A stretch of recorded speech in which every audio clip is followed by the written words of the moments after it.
ओम तुलसाय नमः। जय श्री हरि। भक्तों, आज के इस वीडियो में मैं आप सभी को सुनाऊंगी आषाढ़ महीने में नित्य नेम से सुनी जाने वाली तुलसी माता की व्रत कथा, पूजन विधि, व्रत के लाभ और कथा। भक्तों, आषाढ़ मास में सूर्य का प्रभाव प्रबल होता है और वर्षा ऋतु की शुरुआत भी होती है।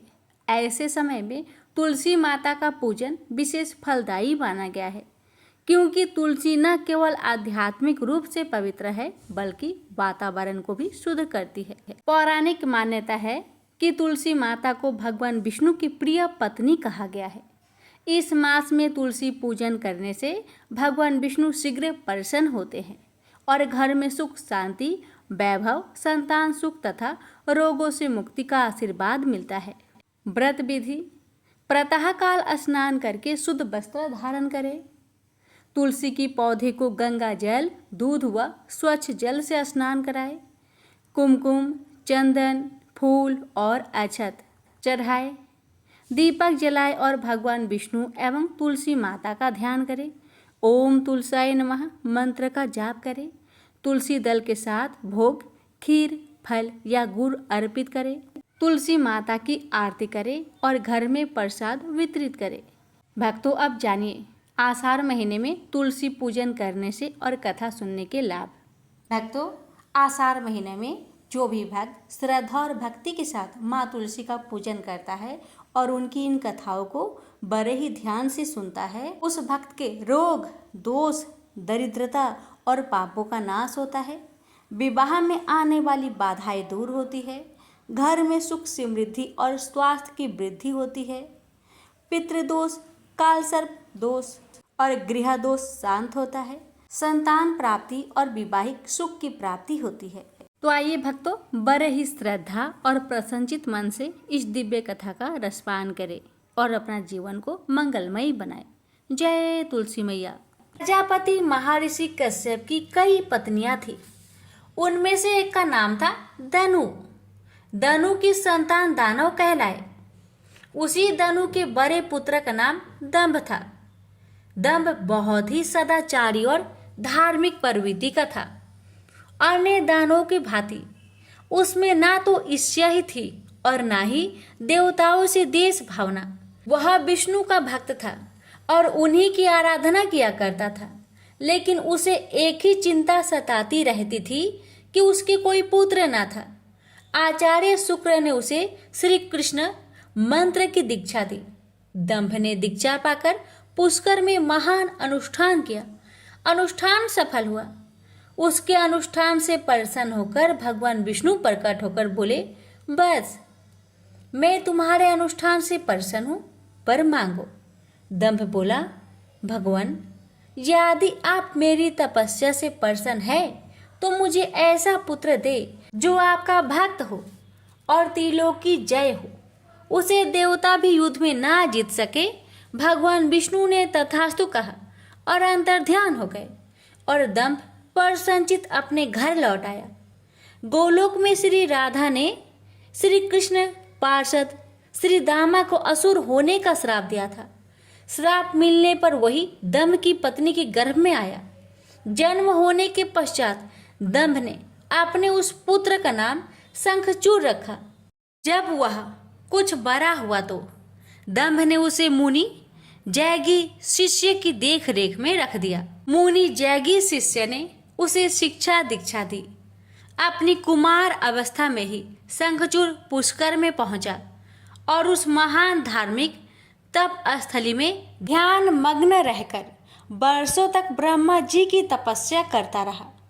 उसकी घोर तपस्या से प्रसन्न होकर ब्रह्मा जी प्रकट होकर बोले, वत्स मैं तुम्हारी तपस्या से प्रसन्न हूँ, वर मांगो।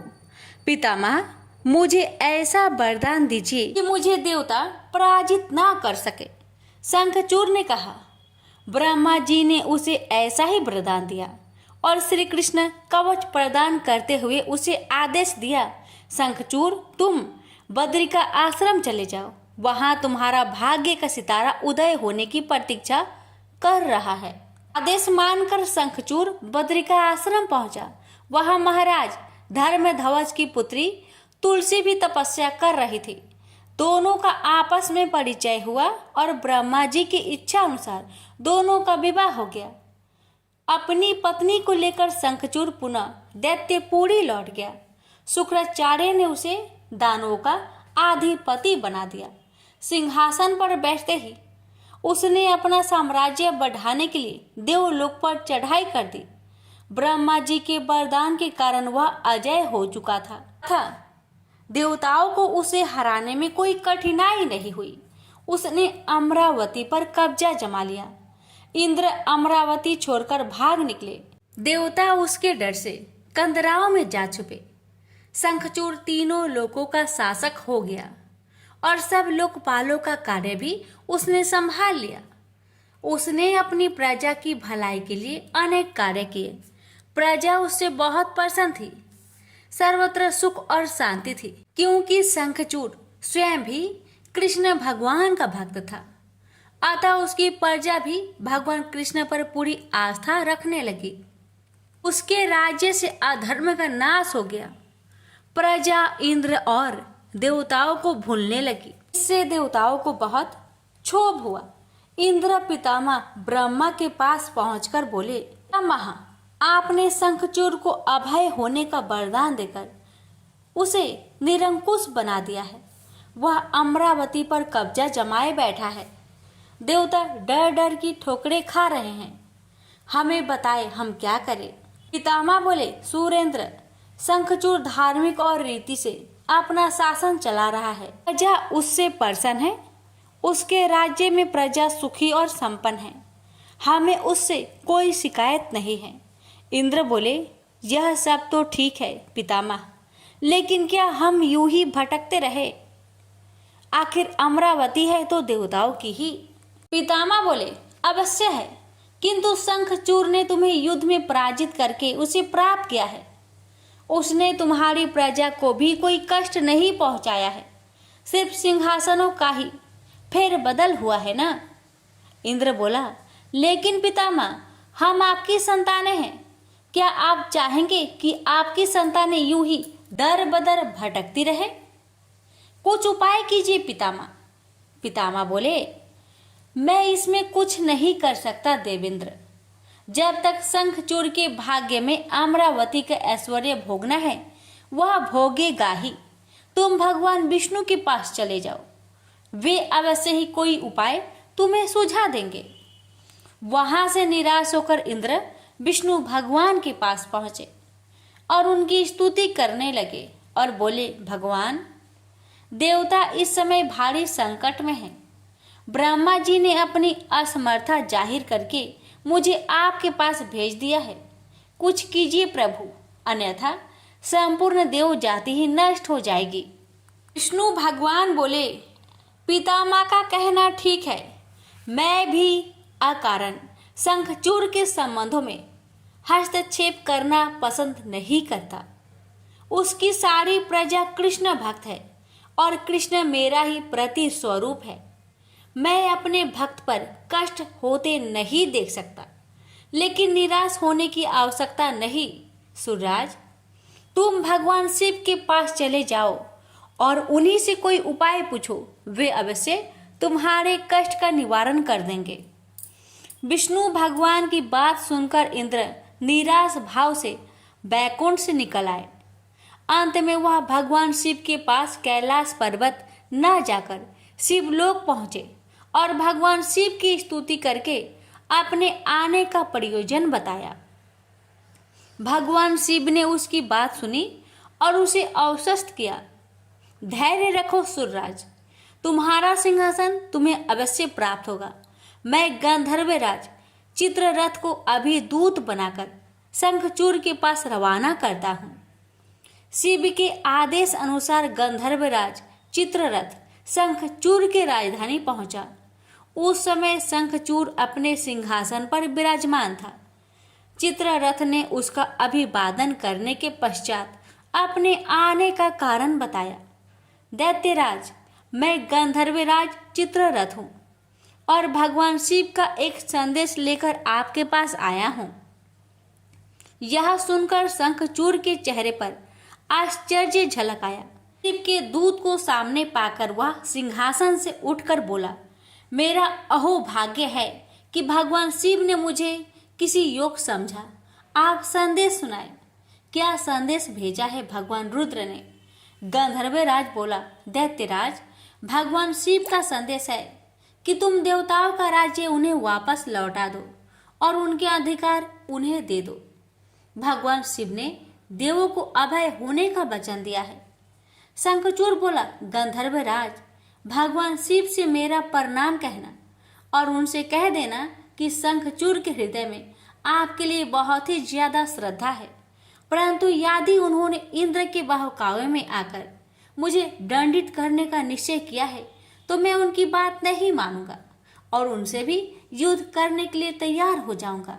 इंद्ररथ वापस लौटा और उसने भगवान शंकर को शंखचूड़ का उत्तर सुनाया। यह सुनकर शिव क्रोधित हो गए और अपने गणों को युद्ध का आदेश दे दिया।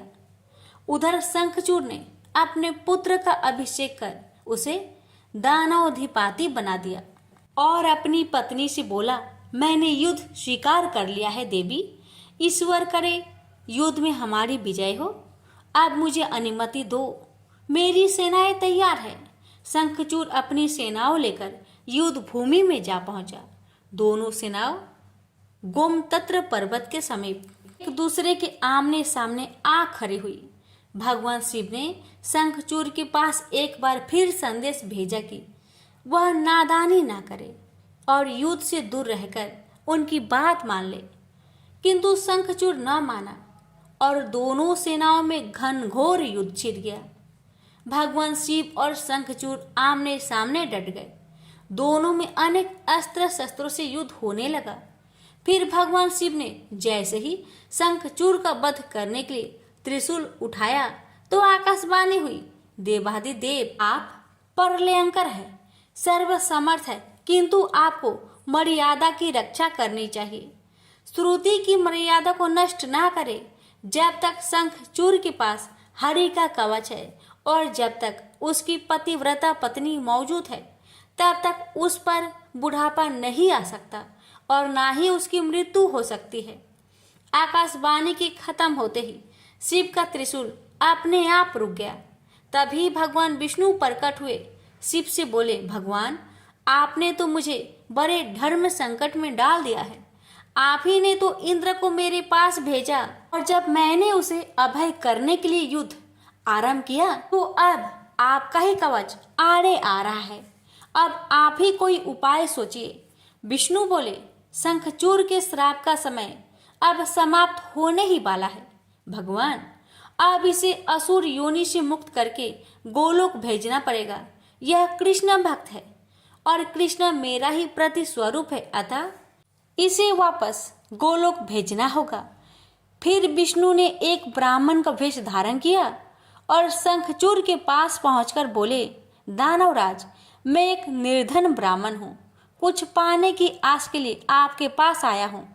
शंखचूड़ बोला, मांगो वृषभवर, जो भी मेरे पास है उसे दे देने में मुझे किंचित भी विलंब नहीं लगेगा। मेरा सिर भी मांगोगे तो वह भी देने से मैं इनकार नहीं करूंगा। आप आदेश तो दो। ब्राह्मण भेषधारी विष्णु बोले, दैत्यराज, मुझे आपका सिर नहीं, आपका कवच चाहिए। बोलिए, देंगे अपना कवच। शंखचूड़ ने अपना कवच उतारकर ब्राह्मण भेषधारी विष्णु को सौंपते हुए कहा, अवश्य यदि भगवान कृष्ण की ऐसे ही इच्छा है तो ऐसा ही होगा। आप कवच ले जाइए। ब्राह्मण भेषधारी विष्णु कवच लेकर दैत्यपुरी पहुंचे। फिर उन्होंने शंखचूड़ का भेष धारण किया और राजमहल में जाकर शंखचूड़ की पत्नी तुलसी के पास पहुंचे। तुलसी ने उन्हें अपना पति ही समझा और उनका स्वागत किया। उस रात विष्णु शंखचूड़ के महल में ही ठहरे। अचानक ही पतिव्रता तुलसी को धोखे का आभास हुआ। वह चौंक कर बिस्तर से उठी, बोली, कौन है तू और मेरे साथ छल करने का तुम्हें साहस कैसे हुआ? जल्दी बोल, अन्यथा अपने पतिव्रत तेज से अभी भस्म करती हूँ। विष्णु अपने वास्तविक रूप में प्रकट हो गए। उन्होंने तुलसी को समझाते हुए कहा, सुनो, तुलसी, तुम्हारे पति का समय पूरा हुआ। एक श्राप के कारण ही उसे असुर योनि में आना पड़ा था। अब से वह गोलोक में रहेगा, क्योंकि तुम्हारा पतिव्रत धर्म ही उसकी रक्षा कर रहा था। इसलिए मुझे छल करके तुम्हें कलुषित करना पड़ा। तुलसी रोते हुए बोली, यह आपने अच्छा नहीं किया भगवान। क्यों मेरे साथ छल करके मेरा अस्तित्व नष्ट किया। मैं श्राप देती हूँ कि आज से आपको भी पत्थर बन जाना पड़ेगा। आप में दया ममता नहीं है, आप पत्थर है पत्थर।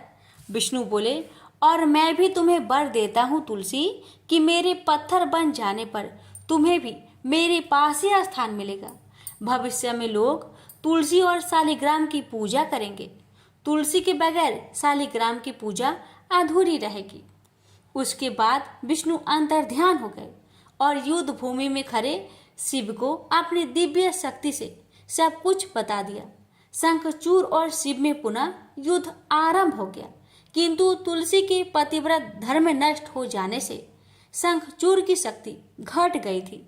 अतः शिव ने अपना त्रिशूल उसकी ओर फेंका तो वह सीधा शंखचूड़ की हृदय स्थल को बेध गया। वातावरण में हजारों बिजलियां एक साथ कौंध गई, चारों दिशाएं कांप उठी और देखते ही देखते शंखचूड़ धरती पर जा गिरा। गिरते ही उसके प्राण पेखरू उड़ गए। श्राप से मुक्ति मिलते ही श्री दामा गोलोक जा पहुंचा। उसकी भस्म से एक शंख प्रकट हुआ, जो कालांतर में भगवान शिव के हाथों की शोभा बना। देवताओं ने शिव की जय जयकार की और इंद्र को अपना सिंहासन पुनः प्राप्त हो गया। प्रेम से बोलिए, हर हर महादेव। माता पार्वती की जय, लक्ष्मी नारायण की जय, तुलसी माता की जय, शालिग्राम भगवान की जय। एक कुटुंब में ननद तथा भाभी साथ रहती थी। ननद का विवाह अभी नहीं हुआ था। वह तुलसी के पौधे की बहुत सेवा करती थी, लेकिन उसकी भाभी को यह सब बिल्कुल भी पसंद नहीं था। जब कभी उसकी भाभी को अत्यधिक क्रोध आता, तब वह उसे ताना देते हुए कहती कि जब तुम्हारा विवाह होगा तो मैं तुलसी ही बारातियों को खाने को दूंगी और तुम्हारे दहेज में भी तुलसी ही दूंगी। कुछ समय बीत जाने पर ननद का विवाह पक्का हुआ। विवाह के दिन भाभी ने अपनी कथनी अनुसार बारातियों के सामने तुलसी का गमला फोड़ दिया और खाने के लिए कहा। तुलसी की कृपा से वह फूटा हुआ गमला अनेक स्वादिष्ट पकवानों में बदल गया। भाभी ने गहनों के नाम पर तुलसी की मंजरी से बने गहने पहना दिए। वह सब भी सुंदर सोने जवारत में बदल गए। भाभी ने वस्त्रों के स्थान पर तुलसी का जनेऊ रख दिया। वह रेशमी तथा सुंदर वस्त्रों में बदल गया। ननद की ससुराल में उसके दहेज की बहुत प्रशंसा की गई। यह बात भाभी के कान तक भी पहुंची। उसे बहुत आश्चर्य हुआ। उसे अब तुलसी माता की पूजा का महत्व समझ आया। भाभी की एक लड़की थी। वह अपनी लड़की से कहने लगी कि तुम भी तुलसी की सेवा किया करो, तुम्हें भी बुआ की तरह फल मिलेगा। वह जबरदस्ती अपनी लड़की से सेवा करने को कहती, लेकिन लड़की का मन तुलसी सेवा में नहीं लगता था। लड़की के बड़े होने पर उसके विवाह का समय आता है। तब भाभी सोचती है कि जैसा व्यवहार मैंने अपनी ननद के साथ किया था, वैसा ही मैं अपनी लड़की के साथ भी करती हूँ, तो यह भी गहनों से लद जाएगी और बारातियों को खाने में पकवान मिलेंगे। ससुराल में इसे भी बहुत इज्जत मिलेगी। यह सोचकर वह बारातियों के सामने तुलसी का गमला फोड़ देती है, लेकिन इस बार गमले की मिट्टी मिट्टी ही रहती है। मंजरी तथा पत्ते भी अपने रूप में ही रहते हैं। जनेऊ भी अपना रूप नहीं बदलता है। सभी लोगों तथा बारातियों द्वारा भाभी की बुराई की जाती है। लड़की के ससुराल वाले भी लड़की की बुराई करते हैं। भाभी कभी ननद को नहीं बुलाती थी। भाई ने सोचा मैं बहन से मिलकर आता हूँ। उसने अपनी पत्नी से कहा और कुछ उपहार बहन के पास ले जाने की बात कही। भाभी ने थैले में ज्वार भरकर कहा कि और कुछ नहीं है, तुम यही ले जाओ। वह दुखी मन से बहन के पास चल दिया। वह सोचता रहा कि कोई भाई अपने बहन के घर ज्वार कैसे ले जा सकता है। यह सोचकर वह एक गौशाला के पास रुका और ज्वार का थैला गाय के सामने पलट दिया। तभी गाय पालने वाले ने कहा कि आप गाय के सामने हीरे मोती तथा सोना क्यों डाल रहे हो। भाई ने सारी बात उसे बताई और धन को लेकर खुशी खुशी अपनी बहन की घर की ओर चल दिया। दोनों भाई बहन एक दूसरे को देखकर अत्यंत प्रसन्न हुए और भाई ने अपनी सारी कहानी अपनी बहन को सुनाया कि कैसे तुलसी माता की कृपा से ज्वार के दाने सोने चांदी हीरे मोती में बदल गए। बहन ने कहा, भैया तुलसी माता की महिमा बहुत निराली है। भाभी से जाकर कहना कि भाभी भी तुलसी माता की पूजन किया करे। तुलसी माता की कृपा से हर मनोकामना पूरी होती है। प्रेम से बोलिए तुलसी मैया की जय। हे तुलसी महारानी, आप अपनी सभी भक्तों पर अपनी कृपा सदा सर्वदा बनाए रखना। आपकी कथा सुनने वाले, हुक्कार भरने वाले और कथा कहने वाले पर अपनी कृपा सदा सर्वदा बनाए रखना। एक बुढ़िया माई तुलसी जी को सींचती और कहती कि हे तुलसी माता, सत की दाता, मैं तेरा बिरला सींचती हूँ। मुझे बहू दे, पीताम्बर की धोती दे, मीठा मीठा घास दे, बैकुंठा में बास दे, चटक की चाल दे, पाटक की मौत दे, चंदन का काठ दे, रानी सा राज दे, दाल भात का भोजन दे, 11 की मौत दे, कृष्णा जी का कांधा दे। तब तुलसी माता यह सुनकर सूखने लगी तो भगवान ने पूछा कि हे तुलसी, तुम क्यों सूख रही हो। तुलसी माता ने कहा कि एक बुढ़िया रोज आती है और यही बात कह जाती है, मैं सब बात तो पूरा कर दूंगी, लेकिन कृष्ण का कंधा कहाँ से लाऊंगी। तो भगवान बोले, जब वो मरेगी तो मैं अपने आप ही कंधा देने आऊँगा। तू बुढ़िया माई से कह देना। जब बुढ़िया माई मर गई, सब लोग आ गए। जब माई को ले जाने लगे तो वह किसी से न उठी। तब भगवान एक 12 बरस के बालक का रूप धारण करके आए। बालक ने कहा, मैं कान में एक बात कहूँगा तो बुढ़िया माई उठ जाएगी। बालक ने कान में कहा, बुढ़िया माई मन की निकाल ले, पीताम्बर की धोती ले, मीठा मीठा ग्रास ले, बैकुंठा में बास ले, चटक की चाल ले, पाटक की मौत ले, कृष्ण जी का कांधा ले। यह सुनकर बुढ़िया माई हल्की हो गई। भगवान ने कंधा दिया और बुढ़िया माई को मुक्ति मिल गई। हे तुलसी माता, जैसे बुढ़िया माई को मुक्ति दी वैसे सबको देना। प्रेम से बोलिए तुलसी महारानी की जय। एक बार माता लक्ष्मी भगवान विष्णु से पूछती है, हे स्वामी, तुलसी के पास दीपक जलाने का क्या महत्व है और रोज शाम को तुलसी के पास दिया क्यों जलाया जाता है। इससे मनुष्य को कौन सा फल प्राप्त होता है। तुलसी के पास दीपक जलाने की विधि क्या है तथा दीपक जलाते समय कौन से मंत्र का उच्चारण करना चाहिए। कृपया आप मुझे विस्तार से बतलाइए।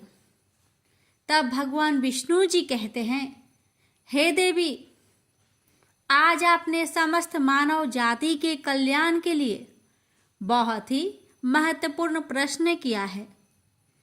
आपके इस प्रश्न का उत्तर देने से पूर्व मैं आपको एक प्राचीन कथा सुनाता हूँ, जिससे आपको सभी प्रश्न के उत्तर मिल जाएंगे। इसलिए आप इस कथा को बड़े ही श्रद्धा प्रसन्नचित पूर्वक पूरा सुनिए। इस कथा को ध्यान से पूरा सुनने मात्र से ही मनुष्य को, भक्तों को 100 वर्षों तक तुलसी के पास दीपक जलाने का पुण्य प्राप्त हो जाता है। फिर माता लक्ष्मी कहती है, हे स्वामी, हे भगवान, मैं इस कथा को सुनने के लिए बड़ी उत्सुक हूँ। कृपया आप इस कथा को सुनाना प्रारंभ कीजिए। तब भगवान विष्णु माता लक्ष्मी को वह कथा सुनाने लग जाते हैं कि हे देवी, पूर्व काल की बात है। दक्षिण दिशा में तुंगभद्रा नाम की एक बहुत बड़ी नदी है।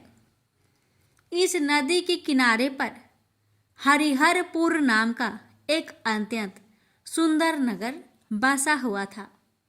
उसी नगर में काशी नाम के एक ब्राह्मण निवास करते थे। वे अत्यंत गुणवान, चरित्रवान, धर्म कार्य करने वाले तथा वेदों के मार्ग पर चलने वाले थे। उन्होंने समस्त शास्त्र का अध्ययन किया हुआ था।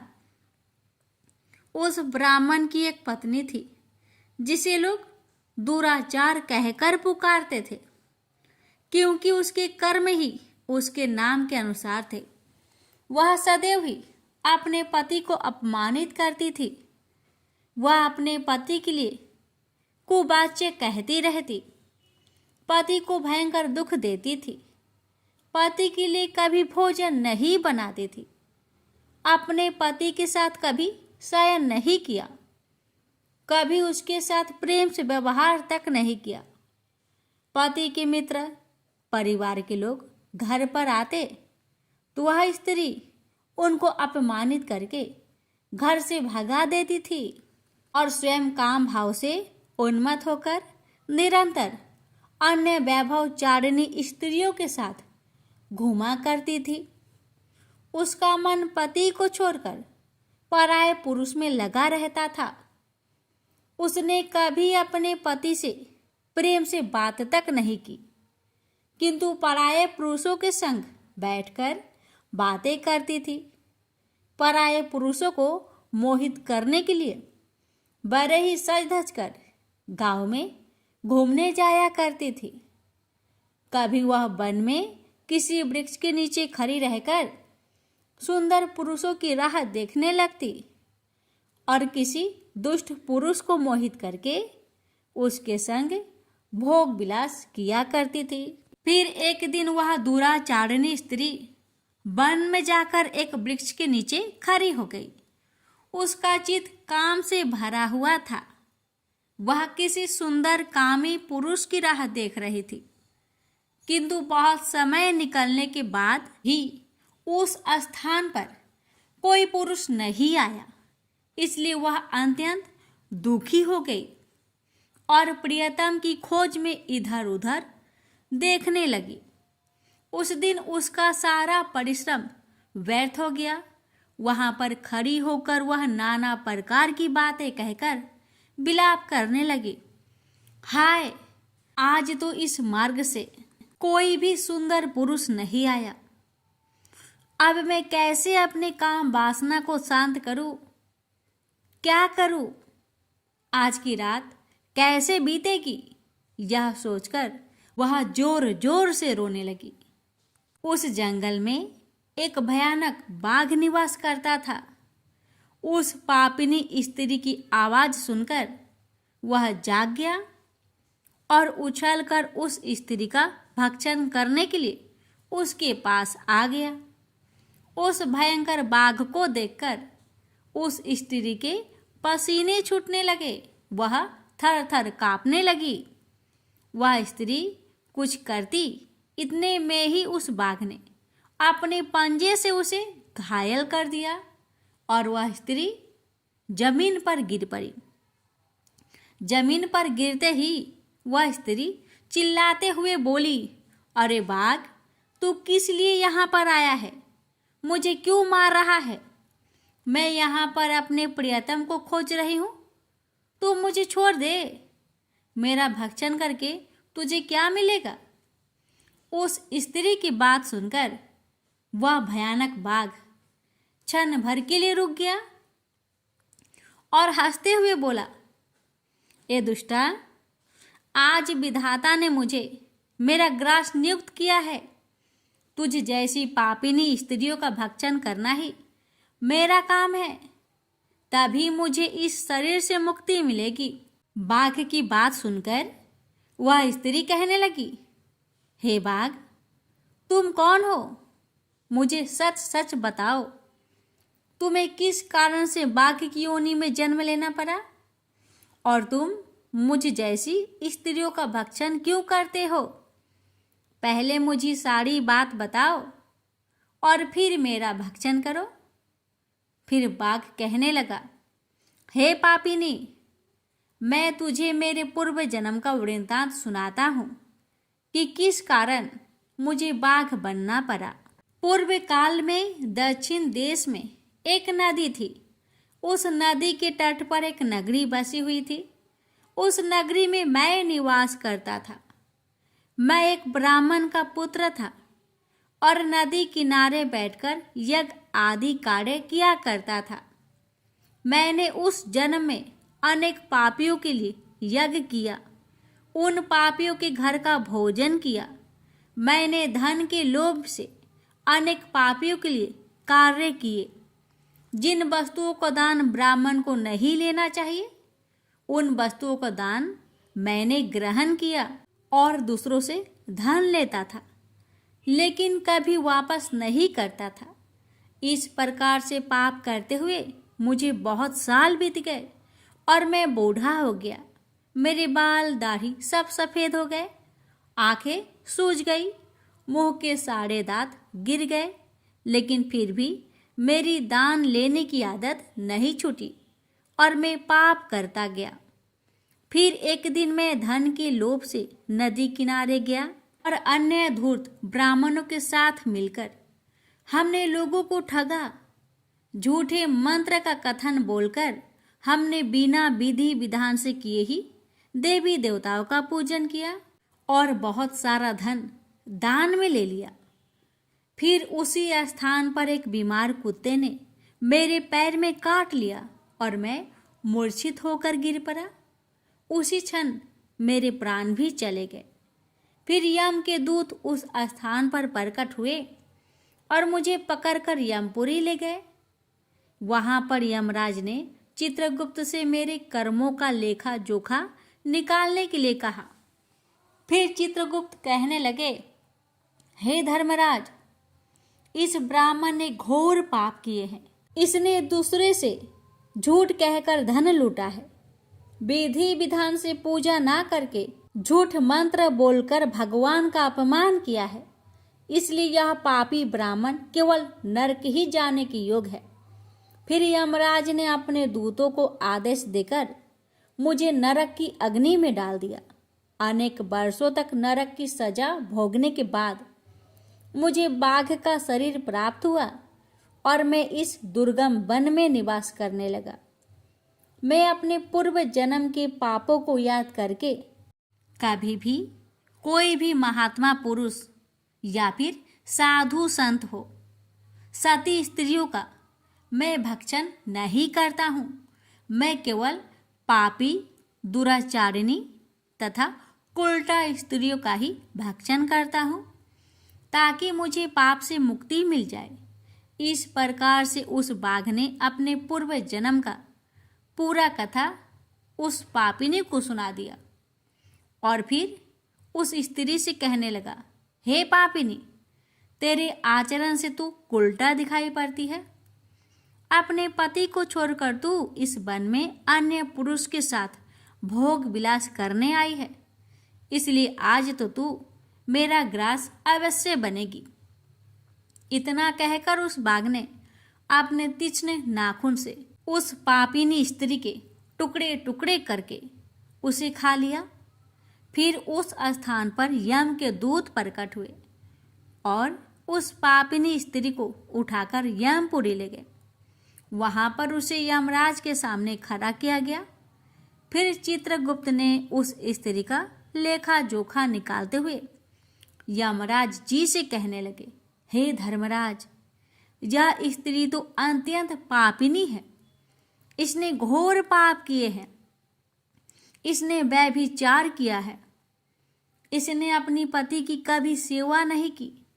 अपने पति को भूलकर पराये पुरुषों के संग भोग विलास किया करती। उसके पाप को सुनकर यमराज जी ने उस स्त्री को अग्नि से भरे हुए कुंडों में डालने का आदेश दिया। अनेक वर्षों तक उसे उस कुंड में पकाया गया। फिर उसे निकालकर दूसरे नरक में डाल दिया गया। इस प्रकार से उसे अनेक वर्षों तक अलग अलग नरकों में डाला गया और नरकों में डालने के बाद वह महापापी स्त्री पुनः पृथ्वी लोक पर आकर चांडाल के रूप में उत्पन्न हुई। चांडाल के घर में जन्म लेकर वह फिर से अनेक पाप करने लगी, व्यभिचार करने लगी, अनेक पापी पुरुषों के संग विहार करने लगी। कुछ समय बाद पूर्व जन्म के पापों के कारण उसे कोढ़ का रोग हो गया और वह भयानक पीड़ा सहन करने लगी। उसका अंग अंग जलने लगा। उसके नेत्रों में पीड़ा होने लगी। इस दुख को सहन करती हुई अपना जीवन को बिता रही थी। फिर एक दिन वह तीर्थ में स्नान करने के उद्देश्य से अनंतपुरा में चली गई। वहां पर वह एक आश्रम के बाहर निवास करने लगी। वहां उस आश्रम में एक तुलसी जी का पौधा था। अन्य स्त्रियों को वहां पर तुलसी जी के पास दीपक जलाते हुए देखकर उस महापापी स्त्री ने भी वही किया। उसने तुलसी जी के पौधे के पास जाकर एक घी का दीपक जला दिया। फिर उसी रात हृदयघात से उसकी मृत्यु हो गई और यमराज के दूत उसे लेने के लिए आ गए। जैसे ही यम के दूत उस पापी स्त्री को पास में बांध कर ले जाने लगे, वैसे ही भगवान विष्णु के दो पार्षद उस स्थान पर प्रकट हुए और उन्होंने उन दोनों को रोक लिया और कहने लगे, हे दूतों, इस स्त्री को तुम छोड़ दो।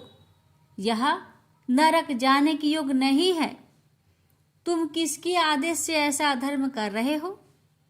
फिर यम के दूत कहने लगे, हे पार्षदों, हम यमराज के आदेश से इस पापी स्त्री को उठाकर ले जा रहे हैं, किंतु आप हमें किस कारण से रोक रहे हैं? यह स्त्री अत्यंत पापी है, महापापी है। इसने बहुत घोर पाप किए हैं। इसे नरक में जाने की आज्ञा मिली है। फिर पार्षद कहने लगे, हे दूतों, यह स्त्री तो विष्णु भगवान की भक्त है। यह नरक जाने की योग्य नहीं है। इसने शाम के समय तुलसी जी के पास दीपक जलाया है। इसी कारण से इसके समस्त पाप नष्ट हो गए हैं। इसलिए अब यह नरक जाने की योग्य नहीं है। यह स्वर्ग जाने की अधिकारी बन चुकी है। पार्षदों की बात सुनकर यमदूतों ने उस स्त्री को उस स्थान पर छोड़ दिया और यमलोक लौट गए। वहां जाकर उन्होंने यमराज को सारा वृत्तांत सुना दिया। फिर भगवान विष्णु के पार्षद उस स्त्री को दिव्य विमान पर बैठाकर स्वर्ग ले गए। भगवान विष्णु कहते हैं, हे देवी, इस प्रकार से तुलसी के पास दीपक जलाने मात्र से ही मनुष्य के सभी पाप नष्ट हो जाते हैं, सभी संकट कट जाते हैं। जो स्त्री नित्य शाम को तुलसी जी के पास दीपक जलाती है, वह सौभाग्यशाली बन जाती है।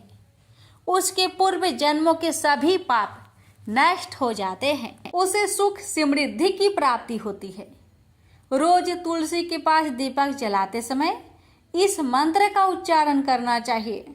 ओम तुलसी देवे च विद्महे विष्णु प्रियाय च धीमहि तन्नो वृंदा प्रचोदया। इसका अर्थ है, विष्णु प्रिया तुलसी, मैं आपको नमन करती हूँ, आप मुझे उच्च बुद्धि दीजिए। हे वृंदा, आप मेरे मन को रोशन करें। भगवान विष्णु कहते हैं, हे देवी, हजारों अमृत के घरों से नहलाने पर भी श्री हरि विष्णु को उतनी तृप्ति नहीं होती जितनी कि वे मनुष्य के द्वारा तुलसी का एक पत्ता चढ़ाने से प्राप्त करते हैं।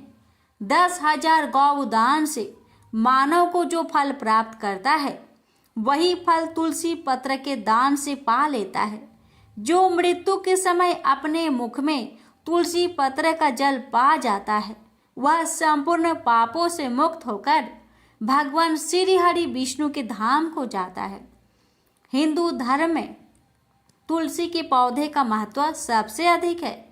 इसकी सबसे पहले पूजा भगवान विष्णु ने की थी। भगवान विष्णु कहते हैं, जिस प्रकार से देवी लक्ष्मी से बैकुंठ को ऐश्वर्य प्राप्त है, उसी प्रकार से बैकुंठ में तुलसी के कारण ही पवित्रता प्राप्त है। पृथ्वी लोक पर जिस स्थान पर भी तुलसी का पौधा होगा, उस स्थान पर कभी बुराई का वास नहीं होगा। ऐसा स्थान सबसे अधिक पवित्र होगा। इसी कारण से हमें हमारे घर में तुलसी का पौधा अवश्य लगाना चाहिए। इस प्रकार से भगवान विष्णु ने तुलसी के पास दिया जलाने का महत्व, महिमा बताए। अगर कथा अच्छी लगे तो कमेंट बॉक्स में तुलसी महारानी की जय अवश्य लिखें और इस वीडियो को एक शेयर अवश्य करें।